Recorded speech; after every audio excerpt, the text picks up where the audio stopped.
Imagine you're looking at a business that's just breaking records left and right. Sales are totally through the roof, and the bottom line? It looks fantastic. You probably think a business raking in that kind of profit is completely untouchable, right? Well, here's a hard truth that catches even seasoned investors totally off guard.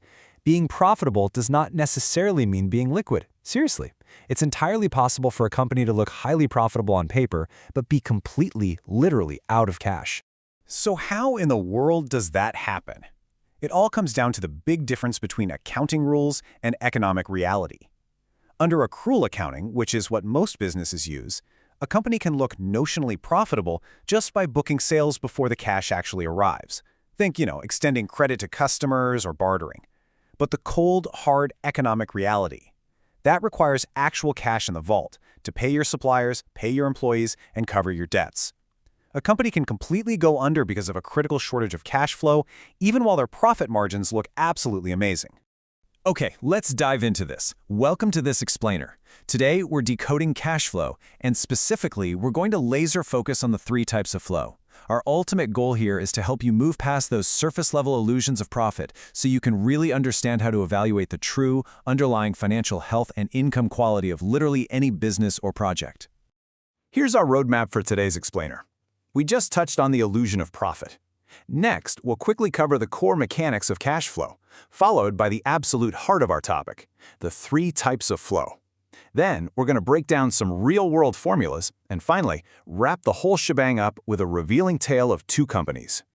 All right, Section 1, the illusion of profit and core mechanics.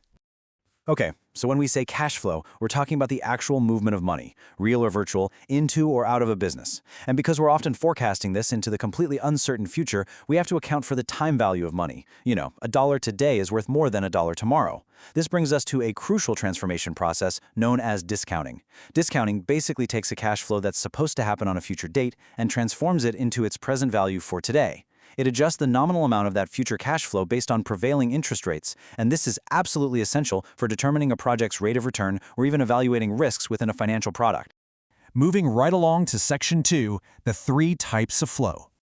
To really evaluate the true quality of a company's income, analysts always turn to the cash flow statement. This statement filters all that moving money into three specific categories: operating activities, investing activities, and financing activities. I want you to keep this rule of three in your back pocket. Whenever you look at a business, filtering their money through these three distinct flows provides a crystal clear mental framework to gauge their actual economic reality. So let's break them down one by one. First up is operating cash flow. Think of this as the absolute lifeblood of the organization. It's the cash generated by a company's regular, primary, day-to-day business operations. We're talking receipts from selling goods and services, minus the payments to suppliers and employees. This flow is huge because it tells us directly whether a company can actually produce sufficient cash to cover its current expenses and pay off its debts without needing outside help. Now let's see how this builds with our second category, investing cash flow. This one tracks the money moving in and out that's specifically related to the acquisition and disposal of long-term assets. So when a company uses cash to purchase physical equipment, buy industrial buildings, or even invest in securities, it shows up right here as a cash outflow. And if they sell off assets, it's an inflow. This flow is entirely about how a company is utilizing its capital for long-term growth and asset management. Finally, we have financing cash flow. The really crucial distinction here is that while operating cash comes from customers, financing cash comes from transactions with the company's owners and creditors. This flow reveals the net movement of cash used to fundamentally fund the company. It includes things like issuing shares to raise equity, borrowing money, repaying debts, and paying out dividends to shareholders. Honestly, if an unprofitable business is somehow still surviving, you'll almost always find them relying heavily on this specific flow just to keep the lights on. Section 3, Formulas and Components. Okay, so understanding these three types of flow is a game changer, but we actually need practical tools to calculate them, right? Here's a standard formula analysts use to calculate operating cash flow, or OCF. Step 1, start with EBIT, which stands for earnings before interest and taxes. Step 2, multiply that by 1 minus the tax rate. Step 3, add back depreciation. Now, you might be wondering, why on earth do we add depreciation back? Well, it's because depreciation acts as a tax shield. It reduces the taxable income on paper, which lowers the actual taxes paid, effectively increasing the real cash flow a company gets to retain. Pretty clever, right? Another absolutely crucial component in our calculations is the change in net working capital, or NWC for short.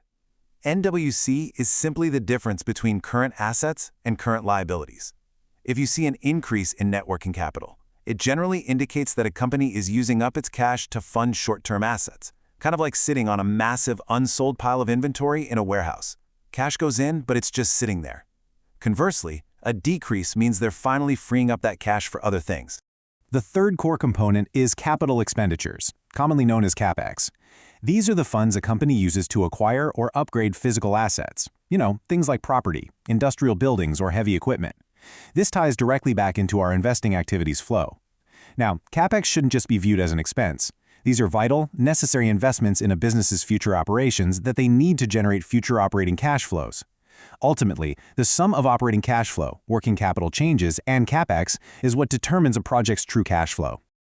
All right, bringing it all together in Section 4, a tale of two companies. And this brilliantly illustrates everything we've talked about. Let's apply exactly what you've learned about the three types of flow so we can actually see past the surface numbers. Look closely at this side-by-side data over a 3-year period. Both companies are generating a positive net cash flow. Company A has operating cash flows of $20, $21, and $22 million over the 3 years. But they also show massive negative cash flows from investments. We're talking minus $15 million every single year. Company B, on the other hand, has operating cash flows of just $10, $11, and $12 million, but they have exactly zero cash flow going out for investments. Now, if we just skip straight to the bottom line for year 3, Company B looks like the clear winner, hands down. They have a net cash flow of positive $17 million. Company A only has $12 million in year 3. If you are only looking at total net cash flow to judge liquidity and success, Company B looks far, far superior on the surface. But wait, remember our 3 flows? When we pull back the curtain and contrast the true economic reality, the story flips completely. Company A is actually generating significantly more cash from its core, day-to-day operations. The only reason their total net flow is lower is because they're taking that operational cash and investing it heavily in long-term assets, and that is highly likely to yield huge returns in the future.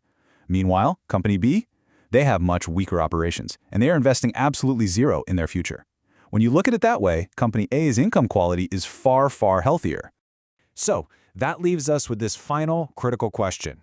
Does a higher net cash flow always equal a healthier business? As we've just seen, the answer is a resounding no. Being profitable doesn't mean being liquid, and having a high net cash balance doesn't mean a company actually has a viable future. You have to look past the surface, break down those core mechanics, and always, always analyze the 3 types of flow. Keep that in mind the next time you're glancing at a balance sheet. Thanks so much for joining me on this explainer, and keep questioning the numbers.